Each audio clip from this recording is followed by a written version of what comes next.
Sungguh-sungguh Allah sangat ridho ketika seorang hamba itu makan. Makan ketika sesuap nasi dia muji Allah. Ketika minum seteguk nasi dia muji Allah. Itu kalau orang diridhoni Allah itu wali betul.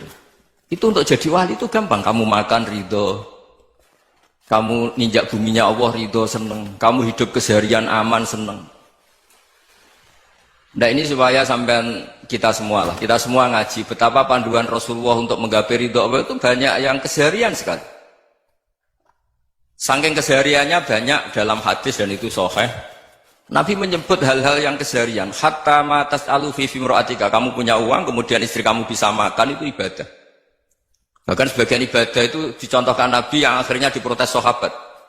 Yaitu wafi buti ahadikum sodakoh, kamu menggauli istri kamu itu ya sodakoh. Sampai sahabat bilang yang benar ya Rasulullah. Ayati ahaduna syahwatahu wa huwa lahu ajrun. Masa urusan biologis, urusan syahwat kemudian dia dapat pahala. Nabi menjawab, alai salawadu'aha fi haramin akana alaihi wisrun. Bagaimana kalau dia meletakkan ke yang tidak benar itu kan dosa. Nah, hal-hal seperti ini yang saya ingin teman-teman semua lah, semua. Saya juga agak ingin ngaji demi Anda juga agak ingin. Itu dosa sekali ngaji kok pesanan kelompok tertentu itu enggak boleh. Islam itu untuk semua. Jadi ya cuma karena di depan saya jenengan ya seakan-akan jenengan korbannya. Itu ada ilmunya dalam usul fikih itu. Jadi orang itu harus ngaji usul fikih. Nama yang disebut, mungkin Mas Sufyan masih ingat zaman ngaji usul fikih. Nama yang disebut itu tidak jaminan sebagai prioritas perintah. Jadi misalnya gini, kebetulan yang di depan Nabi itu Abu Dzar. Nabi ya bilang, ya Aba Dzarin ini uhibbuka misalnya, atau ya Mu'ad ini uhibbuka, atau ya Aba Hurairah ini uhibbuka misalnya. Banyaklah riwayat yang Nabi nyebut ya Aba Dzarin, ya Mu'ad, ya Aba Hurairah. Kemudian misalnya Nabi meneruskan khitab, ini uhibbuka, saya mencintai kamu, fakul dubur sholatin, atau sebagian riwayat disebut falatadaan la dubura kulli sholatin, Allahumma inni ala dzikrika wa syukrika wa husni ibadatik. Saya mencintai kamu, siapa saja. Mu'ad bisa, Abu Dzar bisa sahabat. Saya mencintai kamu, mohon kalau habis sholat kamu jangan lupa wiridan Allahumma a'inni ala dzikrika wa syukrika wa husni ibadatik. Ya Allah, tolong kami permudah supaya mudah ingat engkau. Anda tidak bisa mentang-mentang, wong nama saya Parmin, nama saya Purnomo, itu yang diperintahkan Mu'ad misalnya. Jadi yang disebut satu, tapi khitab itu untuk siapa saja. Saya teruskan. Jadi saya mohon semua kita melakukan kebaikan itu kalau dalam kaidah fikih disebut al yakin la yuzalu bisyak. Banyak kebaikan yang kebenarannya itu 100%. Tidak punya efek samping ke pihak lain, ke kelompok lain, ke komunitas lain. Itu tadi misalnya Anda makan dan itu murah sekali, hanya butuh satu piring. Setiap punyaan kamu muji Allah, setiap minum kamu muji Allah. Itu redaksinya Rasulullah SAW disebut Allah sangat ridho ketika seorang hamba makan, kemudian dia memuji Allah. Atau minum, kemudian dia memuji Allah. Logikanya gampang, negara seperti ini yang kamu harapkan bentuknya kayak apa, mertua, ipar, komunitas, tetangga. Itu nyata terjadi, itu kan belum pasti. Sementara yang mesti terjadi adalah kamu butuh makan, kalau tidak mati. Butuh minum, kalau tidak mati. Butuh bumi yang nyaman ditempati, kalau tidak kita juga mati. Sebab itu Allah kalau menyebut nikmatnya itu hal-hal yang keseharian. Alladzi at'amahum min ju'. Allah itu siapa? Allah itu yang menciptakan kamu bisa makan.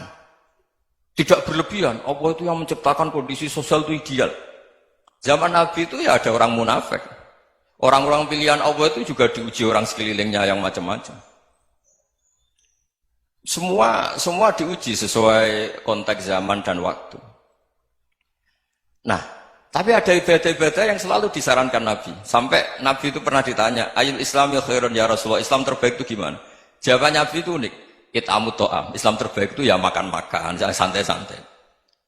Ketika Allah menyebut beberapa kebaikan, falak tahamal aqobah wa ma adrokan apa? Mal aqobah. Terusannya apa? Fakku raqobah. Terusannya apa? Au it'amun fi yaumin di masubaya. Itu acara makan-makan itu juga Islam. Kenapa? Ya bayangkan kalau tidak ada makanan kita mati kan? Kondisi sosial tidak ideal itu Anda masih gak apa-apa. Tapi kalau Anda tidak makan, Anda tidak minum, Kamu punya istri cerewet masih bisa hidup, punya mertua cerewet masih bisa hidup. Tapi kalau tidak makan bisa mati. Berarti penting mana istri sama makan? Penting mana? Makan. Semoga istri Anda dengar. Nanti kamu disuruh makan tapi pulang deh. Itu kalau dibahasakan makan masih memahami. Penting mana nasi satu piring dengan istri. Nggak ada nasi mati, nggak ada istri belum mati. Penting mana? Gak berani jawab kan? Nah, ternyata Anda ada garang kan di depan istri. Jadi saya mohonlah, mungkin Mas Sufyan Sauri tadi yang bisa bantulah. Teman-teman tuh ngaji yang keseharian saja. Karena kita nyari ridha Allah itu berdasar firman Allah. Dan firman Allah itu menyebut keseharian tuh riang, gampang. Yaitu tadi misalnya wa min ayatihi manamukum bil-laili wan-nahar. Termasuk ayat-ayat Allah itu kamu tidur. Maka dulu itu ada guyonan, ada tokoh Mu'tazilah, kelompok dalam Islam yang berpikir manusia itu bisa menentukan ikhtiarnya sendiri. Karena saya bisa duduk, ingin duduk, ingin berdiri, berdiri. Karena kelompok ini nggak terima kalau semua kehendak Allah, nanti bagaimana kalau semua kehendak Allah kok ada hisab ya, ada sanksi. Lucunya itu, dia akhirnya, ini cerita ya, mencintai seorang perempuan, cantik sekali. Dan itu dia menjadi ahli sunnah itu oleh hal-hal yang sepele. Karena istrinya cantik, ya namanya suami istri itu hubungan intim. Terus ditanya, Mas, masih ingin lagi? Masih. Silahkan diulang lagi. Wah ya tidak bisa. Katanya manusia bisa menentukan yang diinginkan. Itu tobat itu. Itu nggak bisa ditobatkan Mas Sufyan Ats-Tsauri. Orang cantik yang mudah nobatkan orang itu orang cantik. Segampang itu. Akhirnya kita tahu, makanya kalau dalam kitab Hikam itu disebut al-akil mayyakul madza yaf'alu wa hubi wal ghafil mayyakul madza af'al. Orang yang punya akal karena sadar ini wilayah Allah, semua milik Tuhan. Itu dia tiap hari berpikir, besok Allah akan melakukan apa terhadap dunia ini. Kamu merencanakan suatu mau plesir, ternyata gempa. Mau wisata ke Rusia, ternyata perang. Kamu tidak pernah tahu apa yang akan terjadi besok. Wa ma tadri nafsum madza taksibu ghadan. Tapi anda semua kita ini sering punya jadwal permanen. Makanya saya kalau diundang siapa saja, sana takdir. Yang jelas Gus ini acara penting. Ya masih acara penting nak pangeran ngersakno piye? Kowe ape dadi pangeran, kamu kok mau jadi Tuhan? Itu kadang ya kiai. Penting Gus acara ini jenengan harus memastikan bisa.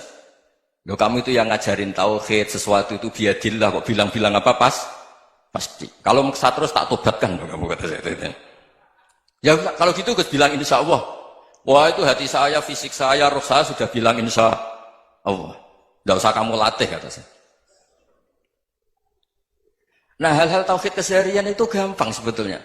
Wal ghafil yaqulu madza af'al. Tapi orang yang lupa Allah dia setiap hari bilang besok apa? Kita bisa melakukan apa? Seakan-akan dia itu aktor, dia penting, dia subjek permanen, dia. Padahal kita ini hanya objek kehendak Allah Subhanahu wa taala. Karena kita yakin sesuatu yang terjadi di alam raya ini kita tidak bisa apa-apa.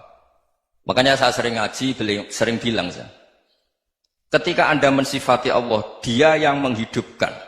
Sudah itu tanamkan sehingga ketika kita mati santai saja. Kenapa santai? Allah punya cara menghidupkan kita. Zaman kita hidup juga gak tahu caranya ngelola jantung, ngelola paru-paru. Kamu juga gak tahu ngelola oksigen yang tidak beracun, tidak mengandung polusi. Tahu-tahu hidup. Gak ingin tua ya tahu-tahu tua, gak ingin mati tahu-tahu mati. Selama ini kita hidup juga agak tahu apa sebetulnya. Hanya gaya tok, punya jadwal, punya planning. Kalau kamu bisa menentukan pilihan Anda, pasti Anda istrinya cantik, 4 neriman semua, kona'ah semua. Nyatanya enggak kan? Ada 1 jelek, cerewet. Oh itu kan, nyatanya enggak bisa apa-apa Anda kan? Dan kamu bawa mati lagi.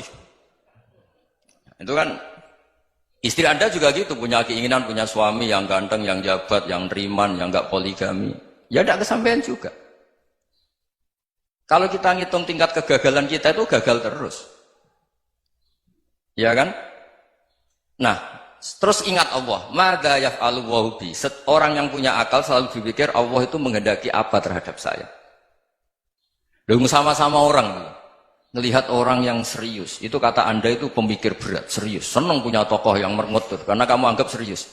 Tapi sebagian orang anggap orang yang serius itu wong merengut, wong masam, wong muka kok ditekuk. Jadi sama itu hati ya muqallibal qulub tsabbit qalbi ala dinik, karena kita nggak tahu cara berpikir kita tentang orang lain, tentang sekeliling kita. Misalnya kita orang baik yang jenis ngrumat fakir miskin. Ada orang bangun masjid mewah itu janggal. Apa artinya masjid mewah kalau banyak orang kelaparan? Tapi kalau yang jenis pendidikan, apa artinya masjid mewah kalau tidak bisa ngaji? Nanti yang jenis infrastruktur, apa artinya ini kalau semuanya punya sudut pandang yang berbeda-beda. Dan Islam mengapresiasi semua kebaikan. Tapi katakan semua kebaikan itu adalah kehendak Allah Subhanahu wa taala. Karena apapun baik Anda itu pakai fasilitas yang diberikan oleh Allah Subhanahu wa taala. Sehingga ini yang disebut kulillah tsummadarhum fi khawdihim yal'abun. Ya kembali tadi ke tema-tema bahwa keseharian Anda ini sudah Islami. Saat Anda tidak bisa melakukan apa saja. Saya sering ada jenazah, biasanya kalau tetangga meninggal saya sering disuruh ngelepas. Saya bilang orang ini baik karena sering ngelamun di rumah, sering nganggur di rumah. Ditanya sama anaknya, kenapa Gus nganggur baik? Ya kalau dia nganggur artinya juga agak berbuat sesuatu yang maksiat kan? Ya kan? Orang nganggur di rumahnya ya tidak bunuh orang, tidak maling, tidak korupsi, ya namanya nganggur di rumah. Lah cuma istri cara pandang nganggur gak menghasilkan uang itu. Tapi juga gak menghasilkan kriminal kan? Jadi sebenarnya Islam itu makanya kalau sampai ngaji usul fikih itu ada kitab usul fikih namanya Lubul Usul, itu terkenal sekali di pesantren itu. Itu kalau ngapresiasi keseharian itu luar biasa. Izma min mubahin illa wa yatahaqququ bihi tarku haramimma. Karena keseharian yang mubah saat Anda lakukan itu ada kehebatan yang luar biasa, yaitu meninggalkan haram. Makanya dulu banyak orang-orang alim ketemu temannya itu guyon sampai semalaman. Itu biasanya yang semangat Islam itu kiai kok tidak tahajud, kiai kok tidak witir. Orang yang sedang mapan uangnya banyak, malam itu tidak kelayaban itu sudah luar biasa. Melawan nafsu supaya tidak maksiat itu sudah luar biasa. Supaya lupa guyon sama temannya semalaman sampai subuh. Gejolak-gejolokan kenang zaman miskin, zaman kuliah nggak jelas, zaman apa. Melihatnya jangan tarkut tahajud. Seperti ini meninggalkan tahajud, tapi meninggalkannya ini talkul muharramat. Jadi kayak apa hebatnya? Sehingga Imam Ghazali punya riwayat yang agak unik. Hatta takuna ibadatu akhiri hadil ummah iku an-naum. Sehingga suatu saat ibadah terbaik umat ini itu tidur. Itu kan riwayat kontroversi. Ketika Imam Ghazali saja, kenapa iya? Kenapa kamu mulai keluar dari rumah itu sudah banyak maksiat, melihat perempuan yang enggak mahram, melihat fenomena. Tapi kalau kamu tidur itu enggak melihat apa-apa. Tapi juga kamu jangan nganggap tidur itu ibadah betul. Saatnya melakukan fardu ain malah masih tidur. Tapi itu sudut pandang yang menjadikan kita Islam itu gampang. Jadi saat Anda tidak bisa aktivitas apa-apa, misalnya ada beberapa orang yang lumpuh. Lumpuh itu memang nggak bisa Jumatan, nggak bisa ibadah, tapi dia juga nggak bisa maksiat. Tidur itu memang Anda saat itu tidak bisa tahajud, tidak bisa witir, tapi saat itu ada zina, ada maling, tidak gosipkan orang, tidak bully orang, tidak menanamkan kebencian, tidak hasud. Sehingga tidur menurut Allah Ta'ala wa min ayatihi manamukum billaili apa? Wan-nahar. Karena di tidur itu selain ada unsur istirahat, jaga stamina, juga ada unsur meninggalkan beberapa keburukan. Nah saya mohon ibadah yang keseharian ini kita jaga. Supaya kita semua baca ayat itu fasih. Fasih itu tertanam di hati. Allah itu siapa? Alladzi at'amahum min ju'i wa amanahum min khawf. Dan Allah kalau cerita di Quran itu anna subabnal ma'a subba thumma syaqaqnal ardhan wa syaqqa fa'ambatna fiha habba wa inaba wa qadba wa zaituna wa nakhla wa hadaika hulba. Kamu tahu saya ini siapa, kata Allah? Saya ini adalah Tuhan yang menurunkan air, kemudian ada tanaman banyak, habba wa inaba wa qadba, ada zaitun, ada tin, kalau orang Jawa mungkin ada tela, ada padi, ada mangga, ada pisang. Sudah. Wa inaba wa zaituna wa nakhla wa hadaika hulba, ada perkebunan yang lebat. Tujuannya apa? Mata Allahkum, silahkan kamu pakai, kamu nikmati. Tapi karena kadang kita ini punya ide-ide besar. Tadi untuk syukur saja nunggu punya istri riman, rumah baik, tetangga baik, komunitas baik, semuanya baik baru syukur. Lama-lama nanti ada di surga, syukurnya nunggu surga paling kelas A. Itu sudah ada yang menghuni Rasulullah, kamu nggak boleh di situ. Masa untuk syukur saja? Repotnya Masya Allah.